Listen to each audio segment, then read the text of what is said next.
Hypocrites. Nobody likes them.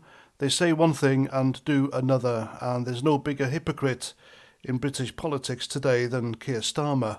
Now, the controversy over his alleged voice coach is still going on. He's been called out on it left, right and centre. Even the mainstream media, they're calling out this guy on it.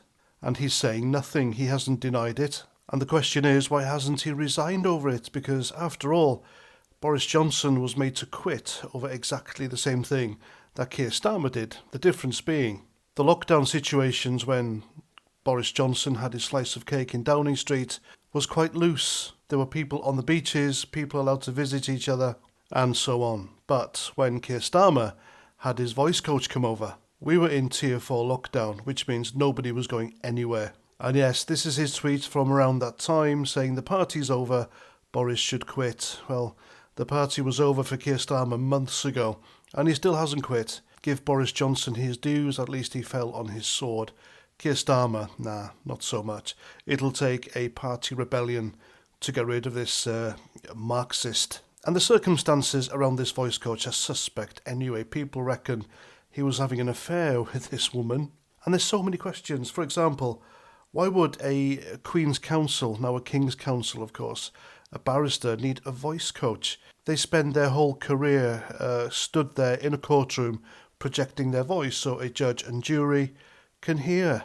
Keir Starmer himself, he promised to stand down and resign as leader of the Labour Party if he was found guilty of breaking lockdown rules. And it turns out he did. He needs to really keep to his promise, I reckon. And then there are her replies on Twitter to his tweets during lockdown. Now, does this look like a voice coach to you? I mean, she really supports him, doesn't she? She's quite the fan. And how was a voice coach deemed to be a critical frontline worker in a Tier 4 lockdown? The whole thing stinks. Keir Starmer has done much worse than Boris Johnson ever did when he was Prime Minister, from having that Lord Ali buy clothes for his wife, borrowing an expensive apartment so his kid could revise for his exams. And that was after the exams, by the way. So make of that what you will. There's the broken promises galore. And while all this is happening, the guy is taking us back into the EU via the back door, and nobody's saying a thing. Nobody's noticing. Remember, this is the same guy who said that he'd finish work at 6 o'clock on a Friday night because he's a family man. So why on earth did he summon this voice coach to his house on Christmas Eve? I mean, you spend time with your family on Christmas Eve, don't you?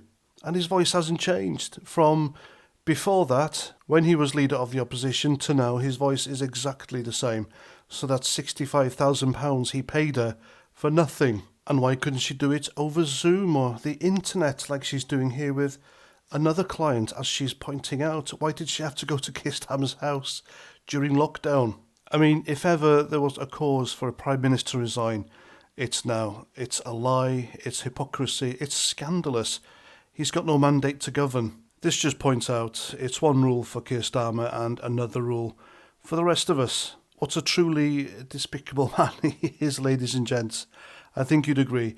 If you're a lefty, if you're a Labour supporter, how on earth could you support this or try and explain this away? Because he can't. During press conferences, the mainstream media are asking him nothing but about this voice coach, and he can't. He really can't. We all know what's happening here. The Labour Party and Keir Starmer, they're not fit for purpose, and they need to go, and they need to go now, if not yesterday. And there we go. That's my opinion. Please let me know what you think in the comments as ever. I'm Paz49, thanks for watching. Remember to hit the subscribe button if you haven't yet, and I'd be very grateful if you can share my stuff where you can. And there we go. I'll catch you later. Roger Trout.